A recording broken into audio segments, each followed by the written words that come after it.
our Lord be with us all. Amen. Amen. Please be seated. Dear friends, there was once a young man who called his mother, and he was so excited that he announced that he just met a woman of his dreams. His mother said, "Why don't you send her some flowers and invite her to your apartment for a home-cooked meal?" The day after the big date, his mother called to see how things had gone. "Mom, the evening was a complete disaster." "It was horrible," he replied. "Why didn't she come over, my son?" his mother asked. And he responded, "Yes, she came over, but she refused to cook." Dear friends, this is the kind of love that gets most human beings lose their love. I, myself. It's all about me, I, and myself. The theme for today is Jesus offers us magnificent, marvelous, and matchless love of God. We come to our text this week, and the gospel reading is Matthew 13, and we see that Matthew 12 is omitted. But there is a reason why they have omitted this gospel reading. Chapter 12 talks about opposition of Jesus, and that opposition intensifies. And the Pharisees now debate directly that they want to plot his death. The Jewish leaders want him dead, but at the same time, he is the hope for the Gentiles, a promise from the prophet Isaiah. On the other hand, the Pharisees believe that Jesus is in league with Beelzebul. They say he is a drunkard, he is a glutton, and they blaspheme against the Holy Spirit. They rejected that he was the Messiah. What do you think is the problem here, my dear friends? Why do people not believe? What's going on here? And Jesus gives the answer to what happens in Matthew chapter 12. The explanation begins with simple words. A sower went out to sow. Now you might be wondering, we just heard the theme. Jesus offers us magnificent, marvelous, and matchless love of God. We heard an illustration about love for itself. And then now we are looking at opposition. And what exactly is happening here? What is really happening? Because we might feel a bit confused. Dear friends, Jesus offers us magnificent, marvelous, and matchless love of God, and he shows us how we receive it. And the answer is in the first reading from Genesis chapter 25, verses 19 to 34. And what happens here is Esau was the firstborn, and then Jacob was born. But we look at Esau, that he was blessed with the birthright. But something else happens as the story continues. We hear that Esau was a man who loved to hunt. And he came back from hunting and he was dead tired. The word of God says that he was famished to the point of death.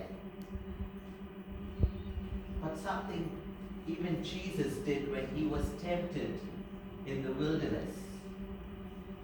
When the Satan tempted him with food, Jesus replied, "Man shall not live by bread alone, Dear friends, food is one of the most important temptations right from the beginning, where we see Adam and Eve couldn't resist the temptation of eating that apple. And here Esau is very hungry and he exaggerates that he is dying. My dear friends, research tells us that human beings can survive without food from a minimum of 3 to 6 weeks. Now Esau was a man who heard and who loved to hunt. He had a heart to hunt, and he had a heart to feed his belly. Now Esau's God was his belly. This was the first problem. And the second problem is the first problem, which was, as I mentioned, his God was his belly. He also broke the first commandment, not to have any other gods.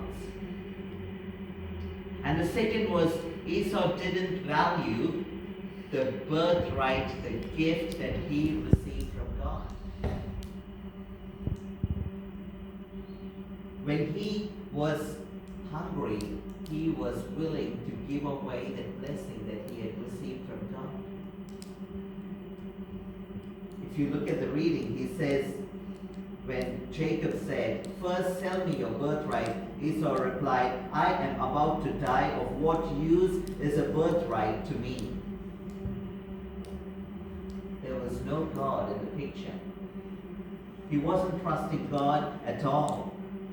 Jacob said, "Swear to me first." So he swore to him and sold his birthright to Jacob. Thus Esau despised his birthright. Esau didn't value the magnificent, marvelous, and matchless love of God that he had received. Yes, my dear friends, this matchless, magnificent, marvelous love of God is the birthright that he had received, and he had rejected that gift. But Jacob knew the love of God. He knew that God's love is magnificent. He knew that God's love is marvelous and matchless. Esau's heart was in his belly and in his passion for food. But for Jacob, he knew that this is a gift from God. And the problem was rejecting the birthright. And it is a similar situation what happens in Matthew chapter 13 when the Pharisees were rejecting Jesus as the Messiah. They were rejecting the birthright. They were willing to give away the birthright because of a set of traditions. The fear of someone else coming and taking over. They wanted to control everything. The Pharisees wanted to rule. And in a way, they were giving away the birthright that they had received.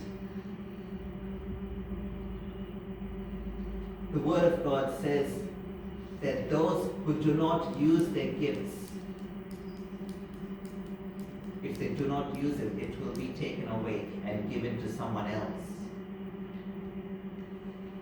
And this is exactly what was happening. Where the Jews were giving away their birthright. They rejected the love of Jesus. They rejected Jesus. They did not believe in Jesus. But the good news is, my dear friends, that Jesus never rejects anyone. He loves everyone, and it is human beings who reject the magnificent, marvelous, and matchless love of God. And Jesus answers this question by saying a parable of the sower. He says, there were some seeds that fell on the road, and some fell on the rocky ground, and some on the thorns. The seed that fell on the path, the road, the birds came and ate. There wasn't any death. So the word that they received did not stay strong. And then the word that fell in some of the rocky ground where people are so rock-hearted that their hearts are like stones, that they do not want to see God's way, but it has to be their way. It has to be my way or there is no way. And then you have some, like those where the word was sown among the thorns, where the pressures of life and the pleasures of life often distract us from the love of God. And that becomes our God. And so we reject the birthright that we have received. Esau rejected his birthright. The Pharisees here were rejecting their birthright. You might be wondering, what is the good news here? Well, Paul shares the good news in Romans 8, 1 to 11. And in verse 9 he says, "But you are not in the flesh. You are in the Spirit, since the Spirit of God dwells in you. Anyone who has the Spirit of Christ in you belongs to God." And this is the birthright that you and I have received from God.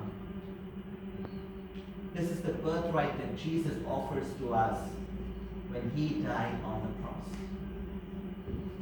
The birthright that Jesus had, he gave it to us that we might have that birthright. And this is the magnificent, marvelous, and matchless love that God is talking about, that he offers to us today. That Paul says that you are called as a royal priesthood, a holy nation. And this is who you are, because you have received this birthright.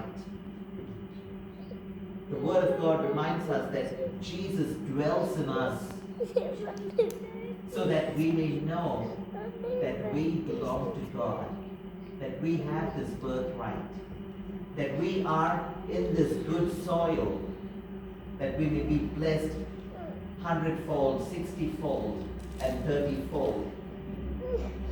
My dear friends, Jesus gives us this new birth that we may rejoice. A gift that we have received through our baptism. But as we journey on this road, sometimes the word might be lost because there is some distraction. Sometimes it could be on rocky places where there is no much depth.